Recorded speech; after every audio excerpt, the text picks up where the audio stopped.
é hora de conversar com o nosso comentarista de economia, Sérgio Vale, para abordar os vários indicadores. Bom dia, Sérgio.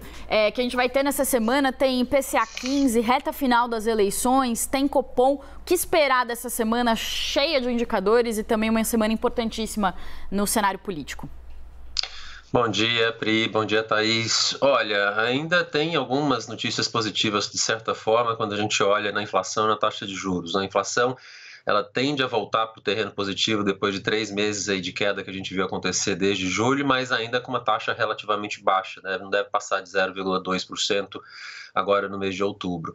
E a taxa de juros, muito provavelmente, a gente vai ver ela estável em 13,75 por um longo período de tempo, muito provavelmente até começo do ano que vem, até metade de 2023, na verdade, para o Banco Central esperar uma percepção melhor em relação à política fiscal, que a gente vai saber a partir da semana que vem, com a decisão da eleição presidencial, quem ganhar, o que vai acontecer a partir daí em relação ao regime fiscal no ano que vem, as primeiras sinalizações, escolha de ministro da Economia, se for de fato Lula que for eleito, e como que isso vai ser conduzido a partir do ano que vem. Isso vai ser essencial para a gente ter o caminho de queda de taxa de juros a partir do ano que vem, normalização da economia. Quer dizer, a gente volta a um velho tabu das últimas décadas no Brasil, né, Thaís e Pri, de que a política fiscal de novo voltou a ser o cerne da questão e a gente precisa retomar as questões relativas à política fiscal para a gente conseguir controlar a macroeconomia e voltar a trazer a expectativa de crescimento maior no futuro.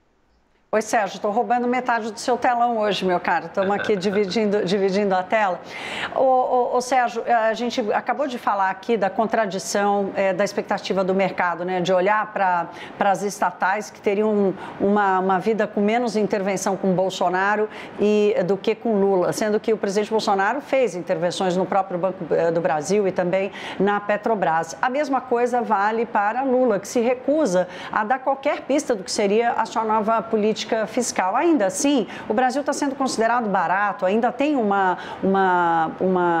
ambiente de compra para ativo brasileiro. O que esse comportamento mais positivo dos últimos dias do mercado pode sinalizar sobre a expectativa para a economia como um todo? A Priscila levantou aqui o fato do mercado ser muito imediatista, então é importante a gente não considerar o que for otimista nesse curto prazo, esperando o que vai acontecer na economia no ano que vem?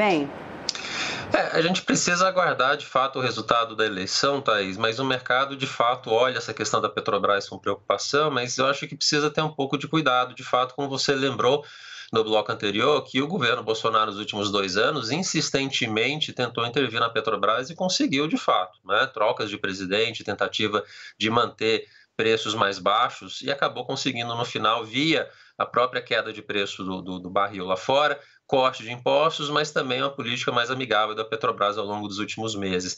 Isso lembra um pouco o que a gente viu acontecer em 2014, na eleição entre Dilma e Aécio, que foi muito disputada também em outubro daquele ano. Toda vez que o Aécio passava, a Petrobras subia, a hora que a Dilma voltava para cima, para frente, a Petrobras caía, mas ali havia um processo muito intenso de intervenção real da Dilma durante anos na Petrobras e que o mercado de fato apostava que com a Aécio poderia ter um mercado totalmente diferente, né, uma atuação totalmente diferente da Petrobras. Olhando agora, esse tipo de intervenção que a gente viu acontecer nos últimos 2 anos, muito provavelmente vai acontecer. Talvez o mercado está esperando demais, achando que possa ter uma privatização, algo nesse sentido, que eu acho muito difícil de acontecer, mesmo no governo Bolsonaro. Então, assim, há muita expectativa em relação ao Petro, mas a gente precisa baixar um pouco a bola, que não vai vir tanta coisa de novidade por aí, não.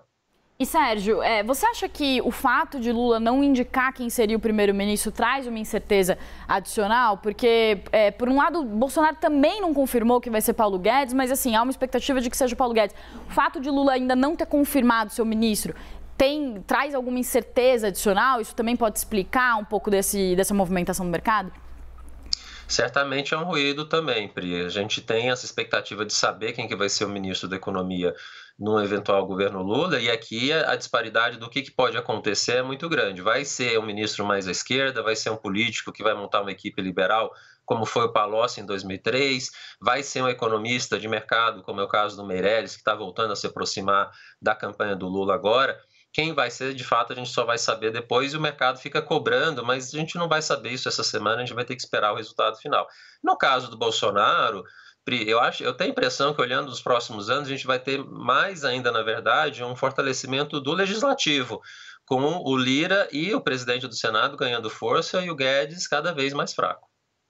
Sérgio Vale, nosso comentarista de economia. Sérgio, muito obrigada mais uma vez pela sua participação aqui. Ótima semana para você.